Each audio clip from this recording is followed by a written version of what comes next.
مرحبا ويعطيكم ألف عافية، ويا أهلا وسهلا فيكم من جديد في قناتكم وصفات لجمالك وصحتك ومطبخك. وصفتنا لليوم عبارة عن وصفة رائعة جدا، حتخلصك من الكحة والبلغم بوقت قياسي، يعني بأقل من 3 أيام حتتخلصي من الكحة والبلغم.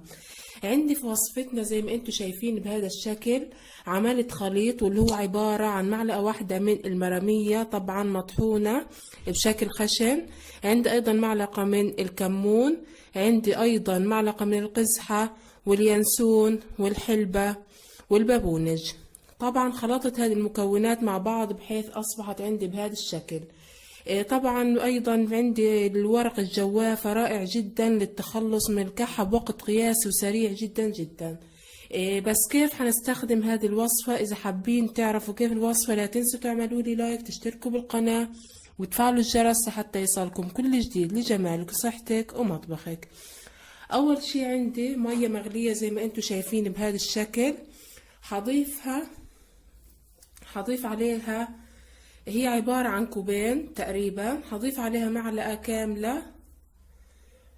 طبعا هغطي عليها واتركها لمدة تقريبا ربع ساعة. بعد ربع ساعة هتكون جاهزة وهيتغير لونها، هتكون عبارة عن مشروب رائع جدا وطعمه لذيذ، ما بيختلف كتير عن الشاي، طعمه يعني لذيذ جدا. طبعا بعد هيك هغطي الغلاية هذه، هتركها لمدة ربع ساعة. بعد ربع ساعة هنشوف كيف هنحطه في الكوباية في الكاسة ونشربه. طبعا بعد ربع ساعة رفعت الغطاء عنه، بعد هيك هصبه في كاسة زي ما انتم شايفين بهذا الشكل. طبعا هصبها بالكاسة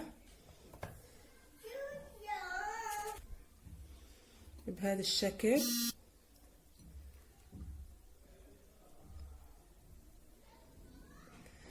طبعا كيف هنستخدمها هذه الوصفة؟ هنستخدمها مرتين في اليوم زي ما انتم شايفين. اصبحت عندي الكاسة هذه جاهزة، هنستخدمها وهي دافية، طبعا ما هنتركها لعند ما تبرد. وبهيك بنطرد البلغم والكحة بوقت قياسي جدا.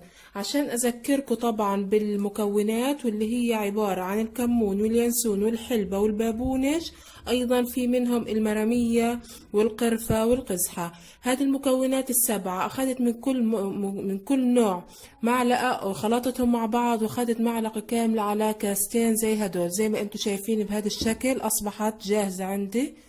وبهيك بنتخلص من الكحة والبلغم. وإذا عجبتكم الوصفة لا تنسوا تعملوا لي لايك، تشتركوا بالقناة وتفعلوا الجرس لحتى يصلكم كل جديد لجمالك وصحتك ومطبخك. إلى اللقاء.